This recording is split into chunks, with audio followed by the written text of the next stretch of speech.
What's your favorite Sean Connery James Bond movie?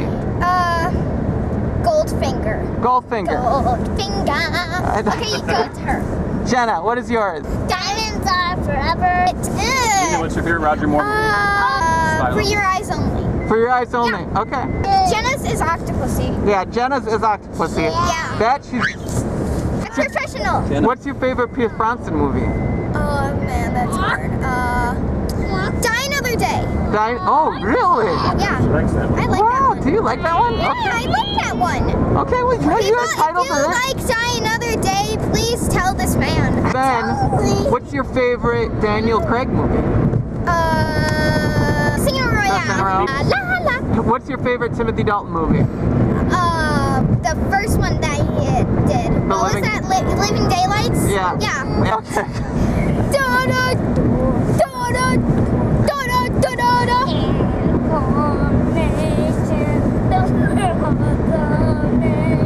Trumpets. Can we please stop this?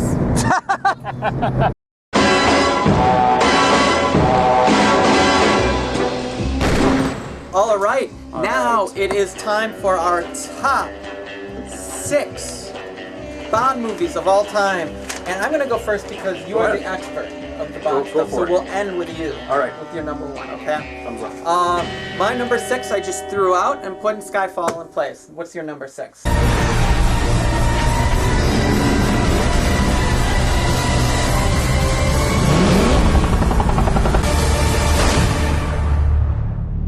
What was your other one? I'll wait to see if you got it. Well, my number 6, I have a few facts and a quote, so you can try to guess. This is the most faithful adaptation of an Ian Fleming novel from book to film, and this was voted number 1 in a poll by 007 magazine, yes, there is such a magazine, in September 2012. The quote is, "This never happened to the other fellow." Yeah, Honor Majesty's Secret Service. Honor Majesty's Secret Service, 1969. All the precious things love has in store. We have all the love in the world. If that's all we have, you will find. George Lazenby's only Bond film that he did after Sean Connery. George Lazenby, they wanted him to do 6 more. He said, sorry, this Bond thing, it's not going to really last. And they got Connery to come back. Yeah, he was good. He was good in it. I liked him a lot in it. And he could have done a bunch more, and he probably would have been. He was a model before. Yeah, he was an Australian model, and he was good in action sequences. You know, they always say he was a little bit wooden with his acting. I think he was fine. My only Roger Moore movie to make the list. Okay. Try to guess, or I'm not a huge Roger Moore fan. I know. But this is my favorite one, for sure, of his, and that's Live and Let Die. All right, good film.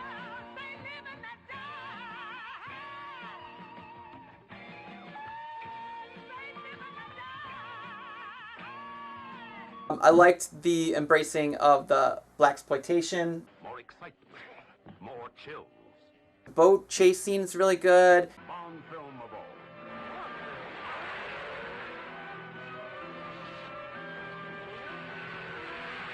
And the alligator scene's really good. Yes, alligators. And Jane Seymour's in that? Jane Seymour. She's really good at. I like where he seduces her with those cards. Yeah. You know, I do like I like Octopussy and I like Spy Who Loved Me and stuff. But that's my favorite Roger Moore one. And honestly, it almost didn't make. I almost didn't have a Roger Moore. That would have been movie, criminal. Because we originally had a top 5, and we almost I was like, I don't know where I'm gonna fit a Roger Moore movie in with this. Gotta have Roger Moore. Yeah. Number 5. This film was based off of a short story that was first published in the London Sunday Times under the title Triggerfinger, and John Barry, who was the composer of 12 James Bond films, has a cameo as an orchestra conductor in it, and the line of dialogue is. I think I know. Can I guess already what it may? Can I do the line first? Sure. Glad I insisted you brought that cello. Yep. That's what I was gonna say. I was wondering if that was gonna be it. Oh, Living Daylight. Bond. James Bond. That That girl must be very talented. Shoot up. Believe me, my interest in her is purely professional. What is this? I've had a few optional extras installed. Timothy Dalton. He did That's two the movie films. that got kicked out of number 6. Oh, it did. Okay. I It's a really like that movie. excellent film. He was the first one to come on after Roger Moore, and it was written a little more into Roger Moore's style. He did 2 films, Living Daylights and License to Kill. So this was in 1987. He would have done more, but there was a legal entanglement that occurred after 1989, and so by the time that was resolved, he felt he was done with Bond. But Number 4 is, well, yeah, maybe I should just have you try guessing. Okay, it's my only Pierce Brosnan movie. okay. Can you guess what Goldeneye? it is? No. The World's Not Enough. Yes. Don't make this personal. I can't do that. I just can't help thinking I'm next. Danger, it's too close to home. He has M. By noon tomorrow, you'll feel nothing at all. I thought it was your job to protect me. I do like World Is Not Enough. I did some research on this. Yeah. Apparently it got a lot of mixed reviews, which I did not know. Yes. I thought it actually People were did get not pretty good People reviews. were not fond of Denise Richards. Well, she was especially. awful. That's by far the worst part of the movie. Is But it's almost- Denise Richards as a nuclear scientist. It's personal. I have to get it back, or somebody's gonna have my butt. First things first. It's almost That is funny. not It's good almost, but casting. it's almost to the point, I think, where it is almost so unbelievable that it is funny, because it's just like Luckily, the it's director good and to the look at. But luckily the director and the producers knew how to yeah, she was gear it and in she's the actually sense not of in like a lot. she's not in it that much, and that she is kind of just for James Bond and for Pierce Brosnan. Yeah. She's just kind of in the movie. That's all. That's all she is. She's nothing. She's not even a romantic interest, really. No. But the real romantic interest is the other lady. And Correct. Sophie Marceau played Electra. who is so good in that. She's excellent. Yeah, and she gets more screen time than Denise Richards. Thinking I'm next. And I really like that movie. I love how it starts. It's the longest. I could have said this. The longest opening segment. Yeah. I learned that when doing research. With the boat. The Q-boat. What is it? The Q-boat is what they. Q-boat. Okay. Number 4 for me, right? This is a novel, and then subsequent movie, which created intense legal action that would actually go on for decades before being resolved. And adjusted for inflation, this is the most successful Bond film of all time. And the line of dialogue is, "That gun, it looks more fitting for a woman. You know much about guns, Mr. Bond?" "No, I know little about women." Thunderball. Oh, that's right. Thunderball. To offer my sincere condolences. Unless those bombs are found, I'm very much afraid we'll have to pay that price.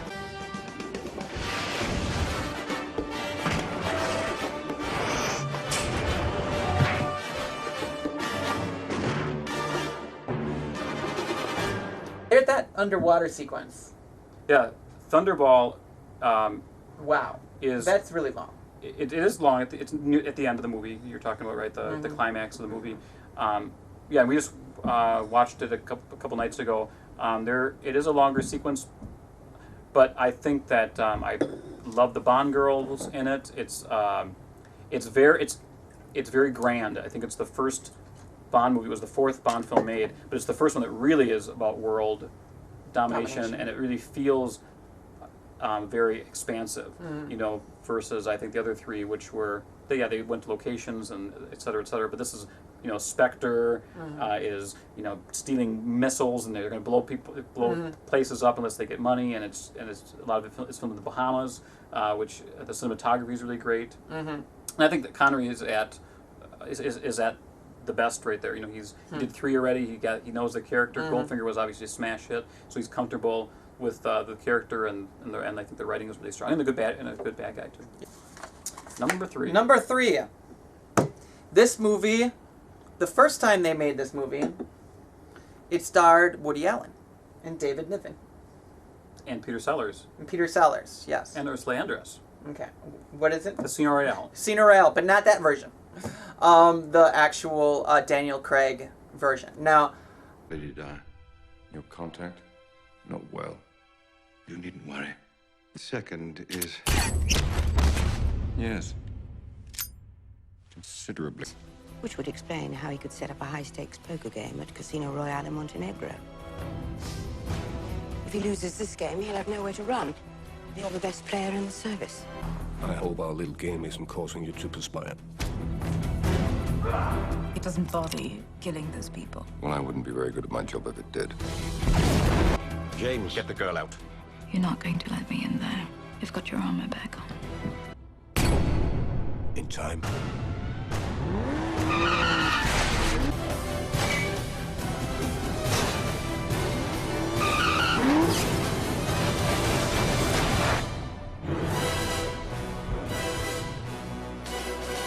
Now, Pierce Brosnan gets a lot of crap. I think he is unfairly gets a lot of crap for. I think now, when especially because Daniel Craig is so good at it, people are like, "Oh, thank God, Pierce Brosnan." Right. Is, which isn't fair because Pierce Brosnan was actually a really good James Bond. He was kind of all of them kind of rolled up into one. He was a kind of a mix of Connery and Roger Moore, and actually Timothy Dalton a little bit too, because he had his serious moments. Yeah, so I always thought he was a good Bond, but Daniel Craig. So I was upset when I was extremely upset when they got rid of him. Brosnan was fired. Yes, when he was fired, because the direction Pierce Brosnan wanted the franchise to go, and correct me if I'm wrong, is for it to get more realistic, more serious. And here they decided to do that without him, and that's what he was pushing for since the beginning. Yeah.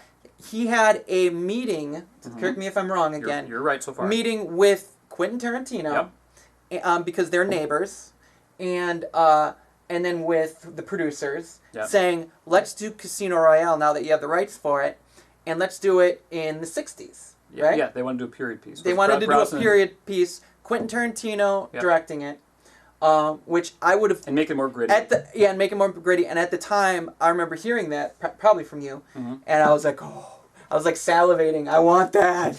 Quentin Tarantino directing a James Bond movie in period piece 60s. But that obviously ultimately didn't happen. Yeah. But what we got was a really, really, really good James Bond movie. And I love Casino Royale, and so I was completely... I wouldn't say proven wrong, but they went into direction. A lot of people were proven wrong. I think that a lot of people thought Daniel Craig did not fit the normal mold. He didn't look like James Bond. He's shorter than the other ones. He's blonder. He's not classically handsome, if you will. And I think there was a lot. And then actually, when the press release came out with him, he had long hair at the time because he was doing a movie, and it was just like, this is going to kill the series. I thought it's going to be, how can this be good? And what Casino Royale does so well is that it knows, it starts out with a bang, but then it slows down immensely. When they're playing the card game, that's when it really, it's still suspenseful, but it slows down, it takes a breather. Right. I love that. There's a part of, that's pretty much the middle section of Act 2. Okay, so that's mine. So number 3 for me, in this movie, M is kidnapped, and this is kind of taken from the James Bond novel Colonel Sun, which was written by Kingsley Amis. He did one Bond novel after Ian Fleming died, a really good novel. This is also the first James Bond movie where the main villain is a woman, and we may have already talked about this movie, but the quote is, "I've always tried to teach you 2 things. First, never let them see you bleed. And the second, always have an escape plan." Yeah. And it's Q's last. Q. It's Q's last thing. Q's last scene. The actor playing him died shortly after the premiere. And that's World Is Not Enough, by the way. The World's Not Enough. Yeah. Bond. I rewatched, like I said, I rewatched almost all the movies within the last month, and just filling up. And I kind of had it already pretty much set. I just recently watched one of the movies, and Casino Royale went from number 2 to number 3. Okay, interesting. Can you guess what movie that might be? On Her Majesty's Secret Service. No. I'm gonna go with a Connery movie. Yes. From Russia with Love. No. Dr. No. No. Goldfinger. Goldfinger. Mr. Bond? Yes? This is Mr. Goldfinger. Many people have tried to involve themselves in my affairs. Don't go back to your hotel, senor. They'll be watching you. Choose your next witticism carefully, Mr. Bond. It may be your last. Who are you? My name is Pussy Galore. Do you expect me to talk? No, Mr. Bond, I expect you to die.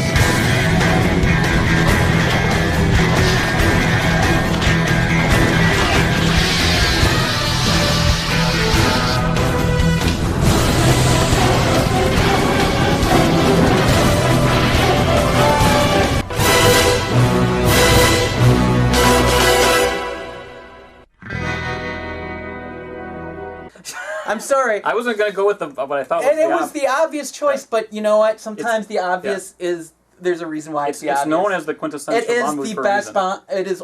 It almost made number one. Literally everything. It's the template for future. It is Bond literally the template. Yes. All the scenes. There's scenes of the chase on the side of the cliff. I mean, how many car chases are like that in James Bond movies?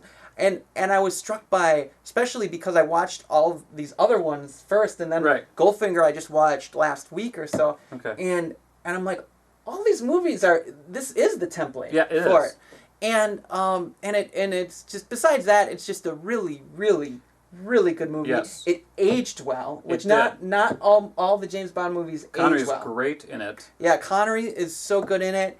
There is some scenes that would not go over well now. Correct. I mean, the point is that James Bond is supposed to be a male chauvinist. Yeah, he's supposed to be in kind of a pig. Well, in GoldenEye, M says Pierce Brosnan, I think you're a sexist, misogynist dinosaur, a relic of the Cold War, and that is how he was written. Right. Right. So, but Goldfinger is. I mean, it has some quirky moments where. Some parts do not. Okay, I will say some parts don't age well. All the mobsters. Yes, he tells them his plan and then he kills them all. Mm-hmm.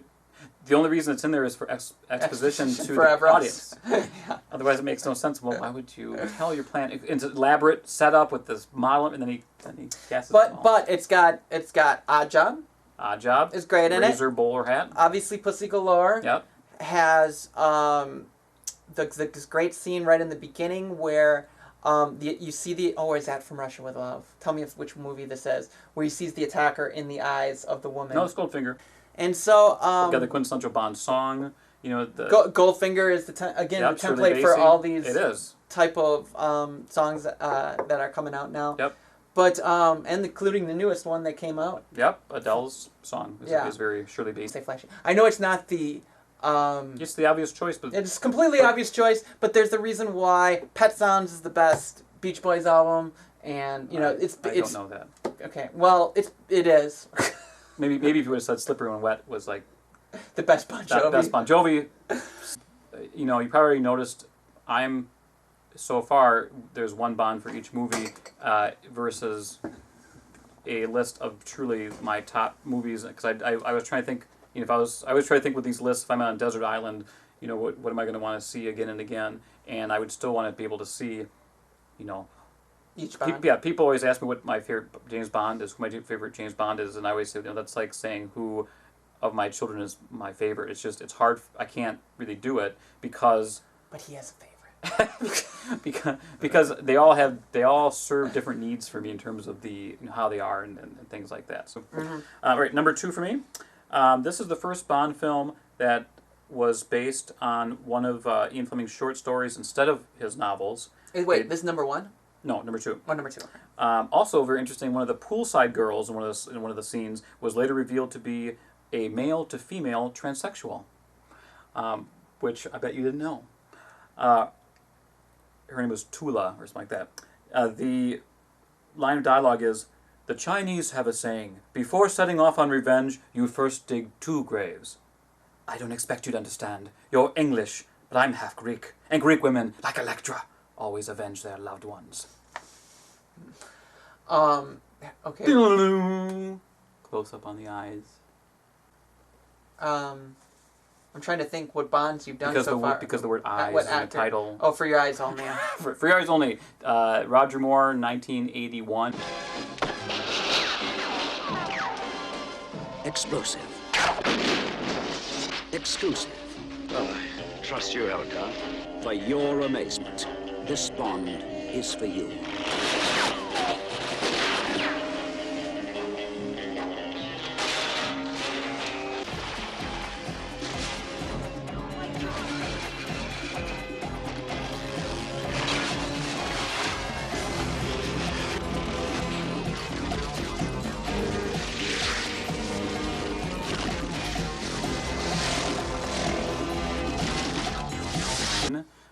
Oh yeah, I do know that's year. Yeah. Yeah, after Moonraker, which was 1979, the movie beforehand, which was very outlandish, and James Bond in space, and Jaws is in it again, and it's very outlandish and buffoonish. They wanted to bring Bond back to Earth, and so they did For Your Eyes Only, which is a more realistic, it's not world domination type of themed. There's not a lot of gadgets purposely in it. They actually blow up the car as a symbol in the beginning, his car, his Lotus that he has. That was kind of symbolic to say we're not going to gadgets as much with this one.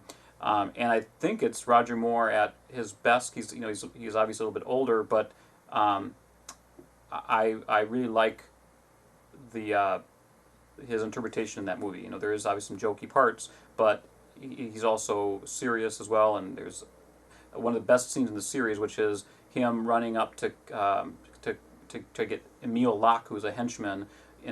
He's driving away in a car, and Bond's running up after him, and he ends up shooting him, and the car ends up on the side of a cliff, and Moore comes up to him and has a little pin that he used to put at his killings. He threw it in there, and he says, you know, Ferrara wanted you to have this, and he kicks the car over the side, it goes tumbling down, and it's just a great scene. Now he does have his little quip, you know, the other good guys come up, and Bond says, he had no head for heights, but it's still an excellent point in the series, especially for Moore. Moore had to be talked into doing that. He did not want to do that scene. He felt his Bond did not do that. His Bond did not kick purposely a car over with a guy in it.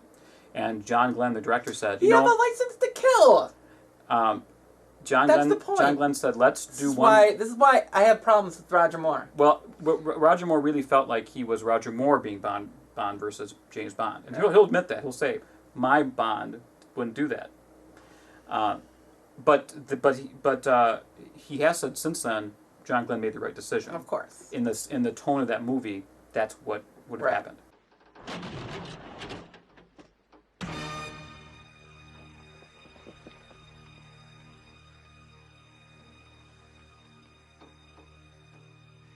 You left this with Ferrara, I believe.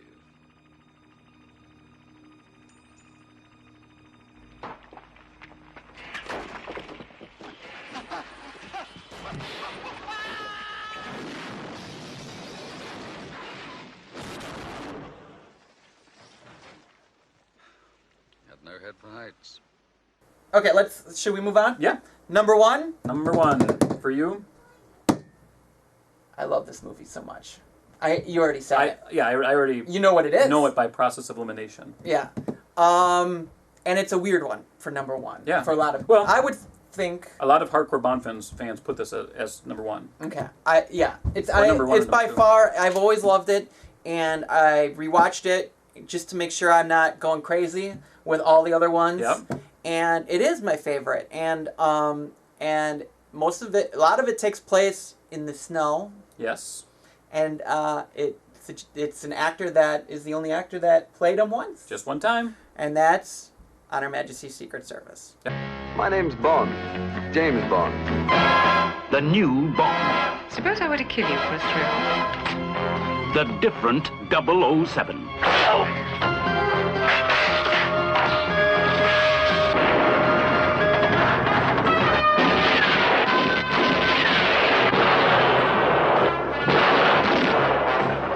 George Lazenby.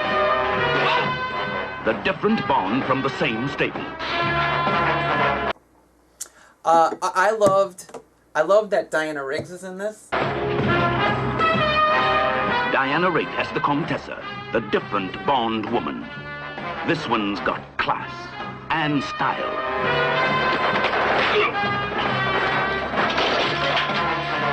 Yes. And she is so good in this as Contessa, right? Contessa Teresa. Yeah, and she's really good, and James Bond actually falls in love, and it's something gets married. It's a very personal movie, of course, and widowed the same day. It's almost, I feel like I can say this, but it's almost it's so bad because it's like, oh, our life is going to be so great, and it just goes on for so long how great their life is going to be together. Well, you have given me a wedding present. The best I could have. The future. It ends on a downer. Of course, yeah, that's the movie. Yeah, she's dead.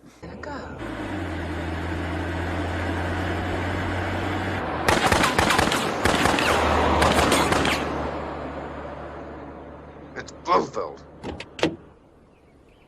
It's Blofeld. The movie was supposed to stop at the wedding, and then the next movie was supposed to start with her getting shot and killed, I didn't know that. and then the rest of the movie was going to be him avenging her death.